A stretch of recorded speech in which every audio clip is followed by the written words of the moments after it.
இருள். எத்தனையோ யோசனைகள் நம்ம வாழ்க்கையில வந்திருக்கும்ல. சில பாதைகளை இதை எப்படி நான் ஓவர் கம் பண்ண போறேன், இதை எப்படி இந்த காரியங்களை நான் கடந்து போக போறேன், இந்த தீயையும் தண்ணீரையும் கடந்து நான் எப்படி.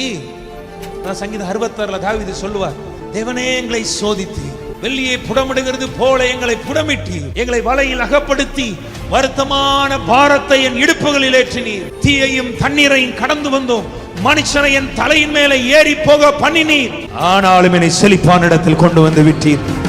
கடந்து போகும்போது இருள்தான். இன்னைக்கு உனக்கு முன்னலை என்ன இருக்குன்னு நீ பார்த்துட்டு இருக்கிற இருளான சூழ்நிலைகளை தான் நீ பார்க்கிற. ஆனா இன்னைக்கு தீர்க்க தரிசனமாய் நான் சொல்லுகிறேன், உன் வாழ்க்கையில இருள் அல்ல, இனி இருளை நீ ஓவர் கம் பண்ணி போகும்படியான ஒரு பலத்தையும் சத்துவத்தையும் கிருபையையும் தேவன் உனக்கு தந்து